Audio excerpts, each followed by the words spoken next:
Assalamualaikum ya akhi ya ukhti. Assalamualaikum ya akhi ya ukhti.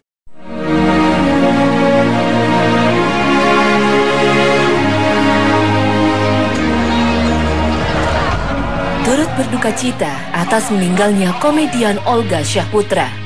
Di hari Jumat 27 Maret kemarin, pria kelahiran 8 Februari 1983 ini meninggal dunia pada pukul 5 sore di Rumah Sakit Mount Elizabeth, Singapura. Hampir setahun Olga Syahputra harus menerima perawatan medis terkait penyakit meningitis yang menderanya. Olga Syahputra pergi meninggalkan kedua orang tuanya, pasangan Nur Rahman dan Nur Hida, beserta keenam adiknya. Dalam ajaran Islam, keluarga yang ditinggalkan tidak ada ucapan yang lebih baik selain inna lillahi wa inna ilaihi roji'un. Sesungguhnya kami adalah milik Allah dan kepadanya lah kami kembali. Kalimat istirja adalah pernyataan penyerahan diri kepada Allah, utamanya ketika seorang muslim tertimpa musibah atau mara bahaya. Dalam rentang waktu seminggu ini, dunia hiburan Indonesia harus kehilangan dua orang seniman besar. Sebelum Olga Syahputra, Yani Junaidi alias Yani Libels yang telah terlebih dahulu menghembuskan nafas terakhir. Yani terkena serangan jantung mendadak saat berada di sebuah toilet di Bandara Soekarno-Hatta, Jakarta. Dalam sebuah hadis riwayat Muslim, Nabi Shallallahu Alaihi Wasallam meneladankan untuk membacakan doa bagi saudara kita yang telah meninggal dunia. Allahumma firlahu warhamhu wa'afihi wa'fu anhu wa akrim nuzulahu wa wasi' mudkhalahu waghsilhu bil ma'i wasalji wal baradi wa naqihi minal qataya kama naqaitat saubal abyada minat danasi wa abdilhu daron khairan min darihi wa ahlan khairan min ahlihi wa zawjan khairan min zawjihi wa adkhilhul jannata wa aizu min azabil qabri au min azabin nar. Ya Allah, ampunilah dosa-dosanya, kasihanilah ia, lindungilah ia, dan maafkanlah ia. Muliakanlah tempat kembalinya, lapangkanlah kuburnya, bersihkan ia dengan air, salju, dan air yang sejuk, dan bersihkanlah ia dari segala kesalahan, sebagaimana Engkau telah membersihkan pakaian putih dari kotoran.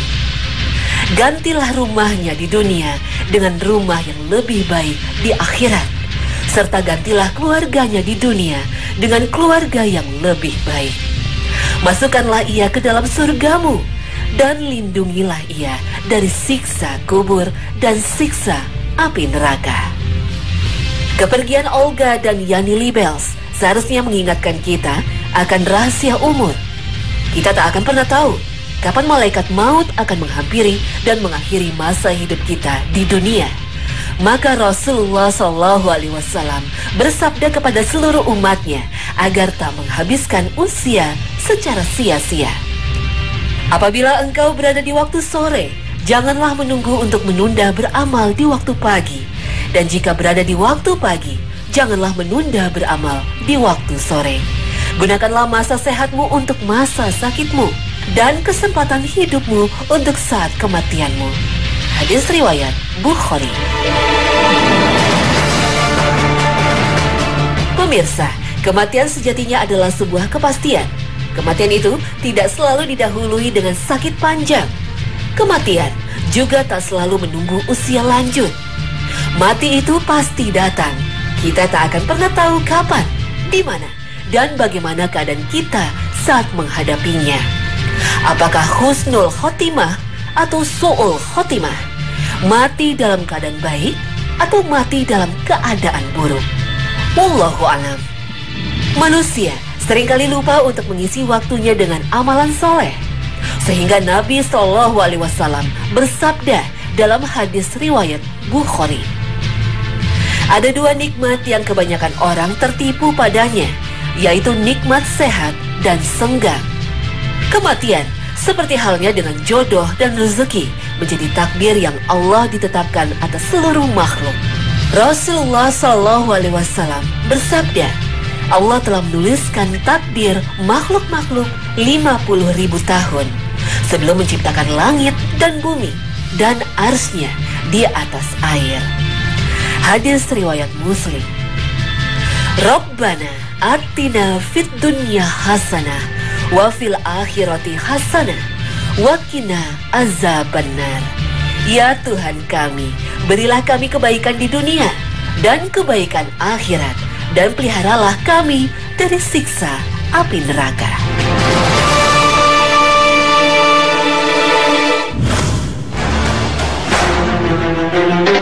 Penyakit meningitis yang mendera Olga Syahputra adalah sebuah serangan infeksi yang menyerang selaput pelindung otak yang disebut dengan meninges. Selaput ini berfungsi melindungi otak sebagai organ yang amat vital bagi kesehatan manusia. Jadi otak kita memang sangat terlindung. Dia organ yang paling penting pada tubuh kita, sehingga perlindungannya juga sangat kuat. Dia dilapisi oleh tengkorak, kemudian ada 3 lapis selaput otak yang membungkus, dan kemudian ada blood-brain barrier yang mencegah jangan sampai zat-zat yang dalam darah itu dengan mudah bisa nembus otak. Perlindungannya sangat ketat. Secara umum, meningitis yang diderita oleh penduduk Indonesia disebabkan karena perluasan dari penyakit pada organ paru-paru. Tapi memang ada beberapa mikroorganisme yang dia bisa merusak sawar darah otak atau benteng yang melapisi antara atau yang mencegah hubungan langsung darah dengan otak. Yang paling banyak adalah infeksi TBC. Hati-hati, TBC, tuberkulosis, itu salah satu komplikasi yang paling mematikan adalah kalau TBC-nya dari paru dia nyebar ke otak jadi meningitis tuberkulosis. Infeksi bakteri tuberkulosis yang meluas adalah penyebab paling umum kasus meningitis yang menyerang pasien di Indonesia. Bakteri tuberkulosis dapat menyerang otak karena bakteri tersebut terbawa oleh sistem sirkulasi darah yang menembus brain-blood barrier atau pelindung darah otak. Dengan demikian, jika seseorang didiagnosa positif mengidap tuberkulosis atau TB, maka harus diberikan pengobatan yang tuntas karena adanya resiko infeksi sekunder berupa meningitis. Selain itu, resiko meningitis dapat meningkat ketika seseorang menjalani ibadah umroh atau haji. Cuaca panas, padang pasir bukanlah penyebab resiko meningitis itu. Namun meningitis besar terjadi karena interaksi dengan jamaah lain, terutama dari Afrika. Karena meningitis menjadi penyakit endemis atau penyakit yang sering terjadi di wilayah Afrika. Tindakan pencegahan atau preventif yang dilakukan pemerintah Indonesia adalah dengan memberikan vaksinasi meningitis pada calon jamaah haji dan umroh. Jika menilik kasus kematian Olga Syahputra, salah satu analisis di bidang medis terkait dengan rendahnya kekebalan tubuh. Karena sebelum terdiagnosa menderita meningitis, Olga terserang penyakit pada organ kelenjar getah bening. Ya ada jendolan aja di leher saya gitu, pertama tipis gitu kayak merah begitu, terus tiba-tiba lama-kelamaan saya ke dokter kan, kok minum obat makin lama makin besar, ke Singapura, terus akhirnya saya masuk rumah sakit lagi di Jakarta, tapi masih belum sembuh total banget. Akhirnya saya sakit lagi, meriang lagi, panas tinggi lagi 40. Saya bingung, sampai dokter saya bawa ke rumah 5 hari berturut-turut. Saya bawa lagi ke rumah. Waduh ya Allah, kalau didiamkan takutnya berjalan itu semakin lama semakin membesar. Jadi harus dibunuh kumannya atau bakterinya dan yang lain-lainnya gitu. Kelenjar getah bening adalah sebuah organ yang berperan penting pada sistem kekebalan tubuh atau imunitas. Di dalam kelenjar getah bening akan diproduksi sel-sel darah putih yang berfungsi sebagai penangkal mikroorganisme penyebab infeksi, seperti bakteri dan virus. Kemungkinan besar sistem kekebalan tubuh Olga tidak sempurna karena serangan penyakit kelenjar getah bening. Akibatnya ia menjadi terkena infeksi dari virus penyebab meningitis. Wallahu a'lam bishawab.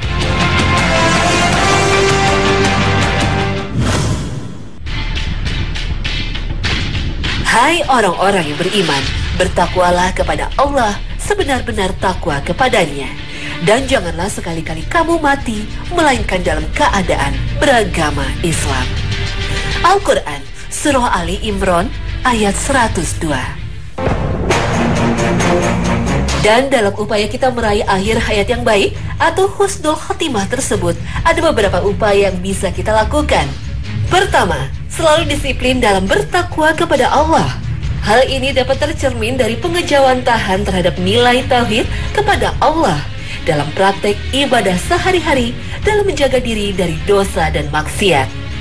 Memang yang namanya manusia pasti ada salah dan khilaf, tapi jangan larut dalam dosa atau malah menikmatinya. Jika tergelincir, segera ingat Allah dan bertaubat padanya. Memang hidup ditentukan di akhir, tapi akhir merupakan cerminan dari bagaimana kita mengisi hari-hari kita. Dan akhir hidup kita pada hakikatnya merupakan kesimpulan dari bagaimana kita mengisi lembaran hidup kita. Kedua, selalu berdoa kepada Allah dalam setiap kesempatan dalam waktu-waktu yang mustajab agar diwafatkan dalam keadaan beriman, bertakwa, dan dalam sebaik-baik amal. Doa merupakan upaya yang sangat kuat.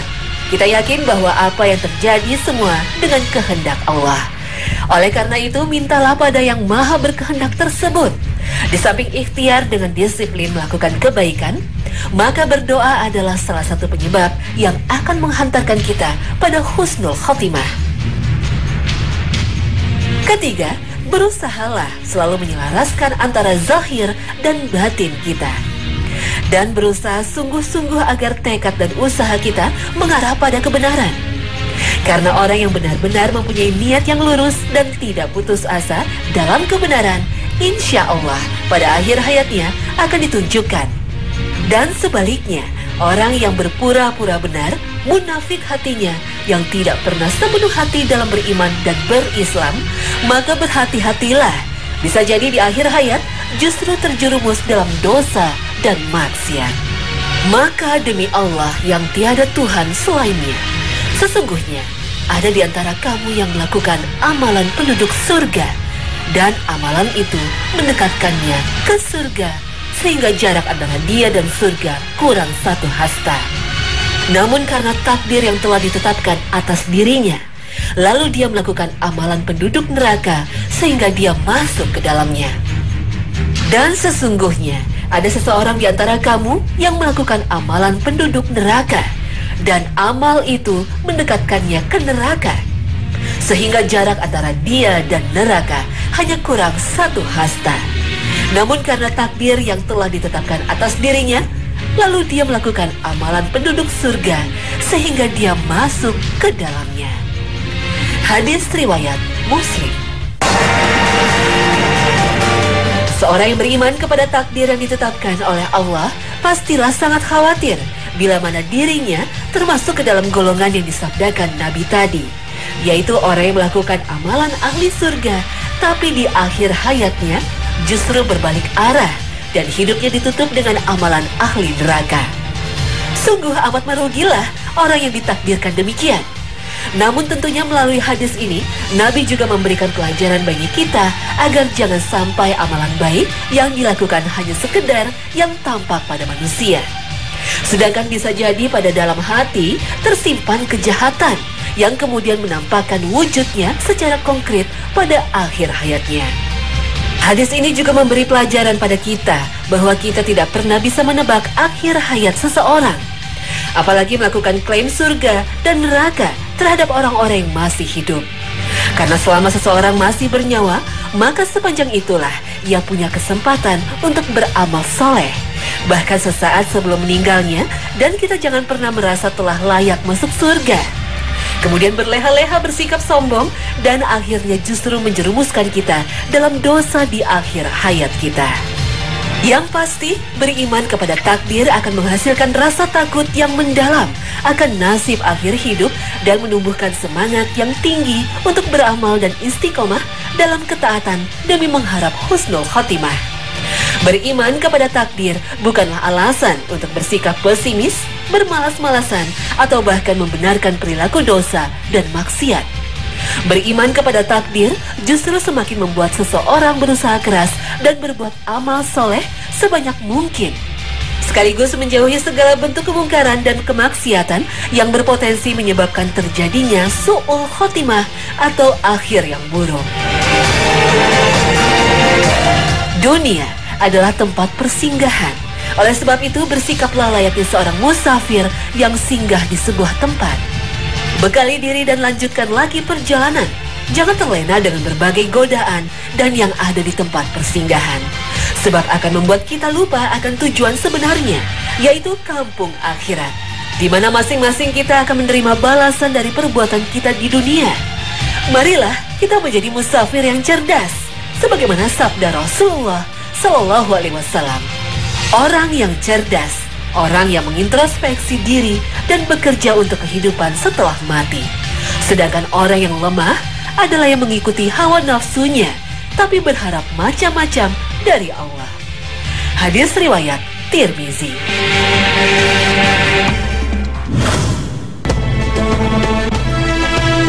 Wahai anak Adam, selama engkau masih berdoa kepadaku dan berharap kepadaku, aku ampuni engkau apapun yang datang darimu, dan aku tidak peduli.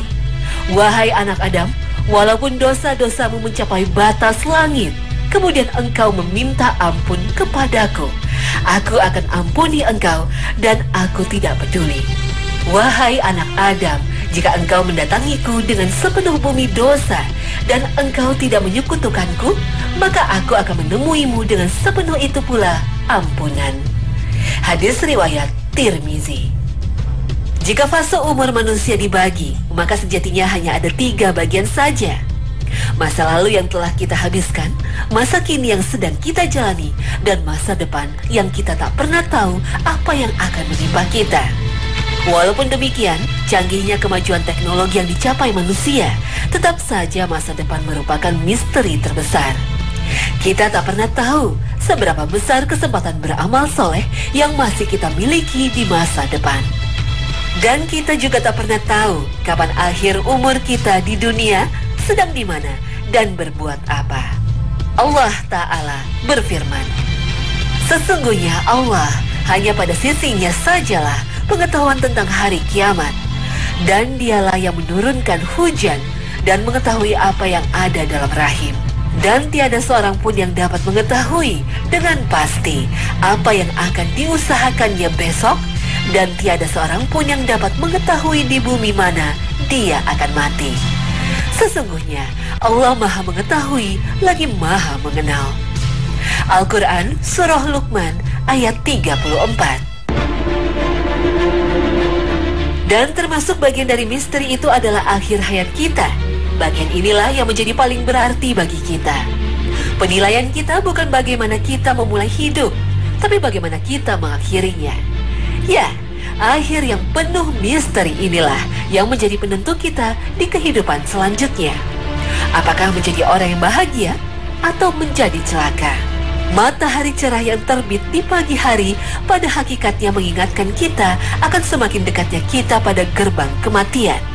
Seluruh yang hidup pasti akan melewati gerbang ini. Ada yang melewatinya dalam sebaik-baik keadaan, dan tak sedikit yang ketika maut menghampiri, dia dalam keadaan yang sangat menyedihkan. Ada yang ketika dipanggil Allah dalam keadaan mengaji. Ada pula yang mati ketika sedang teler karena minuman keras oplosan.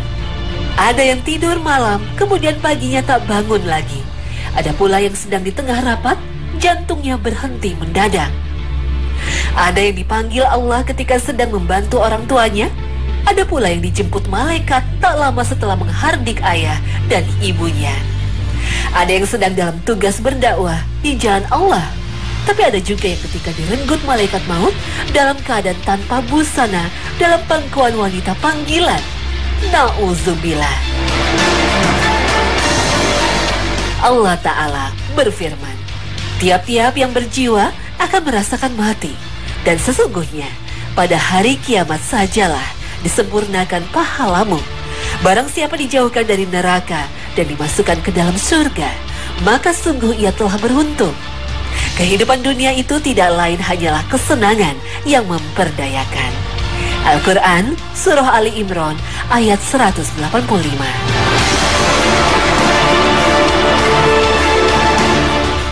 Semua manusia pada fitrahnya pasti ingin menjalani hari terakhirnya di dunia dengan baik, dengan amal soleh, dengan perbuatan terpuji. Semua menginginkan husnul khotimah atau akhir yang baik. Allah jadikan akhir hayat kita sebagai sebuah misteri sesungguhnya demi kebaikan manusia itu sendiri. Dengan tidak adanya kepastian waktu, tempat, dan situasi akan menuntut kita untuk beramal soleh dimanapun dan kapanpun. Dan akhirnya, ketika kita dipanggil Allah, kita berada dalam kondisi terbaik, kapanpun saatnya. Salah satu rukun iman adalah iman kepada takdir. Yakin bahwa segala sesuatu terjadi dengan ketentuan dan kehendak Allah. Dan bagaimana akhir hayat kita sebetulnya telah ada dalam ketetapan Allah Ta'ala. Semua telah ada dalam takdir Allah. Dan itu semua menjadi rahasia Allah yang tidak diketahui siapapun. Dan Allah Ta'ala telah menugaskan kita untuk senantiasa beramal soleh, berikhtiar, dan berusaha memilih faktor-faktor terbaik yang akan menjadi penutup amal kita. Sehingga dalam situasi ketidakpastian, kita dituntut untuk tidak berhenti beramal soleh dan menjalani hidup dengan baik. Kita dituntut untuk selalu ingat kepada Allah, kapanpun dan dimanapun kita berada. Baik di masjid ketika salat, atau di kantor ketika rapat, atau di rumah bersama keluarga. Jadi yang menjadi nilai kita bukanlah awal kehidupan kita atau pertengahannya, tetapi terletak di akhir. Berkali-kali Allah menekankan masalah ini, terutama ayat-ayat yang turun di Mekah. Karena dengan menekankan masalah ajal, kita selalu ingat terhadap titik akhir dan titik nadir, kemana kita bergerak meniti jejak dan berjalan. Apa yang paling menggoda dan membuat terlena, tergoda, dan tertipu. Salah satunya karena ajal tidak diketahui. Akhir kehidupan tidak pernah didefinisikan secara detail sebelumnya. Nikmat kesesatan, nikmat kemudahan seringkali membuat orang tidak menyadari hidup kelak akan berakhir. Pemirsa Hasanah, terima kasih atas perhatian Anda dan wassalamualaikum warahmatullahi wabarakatuh.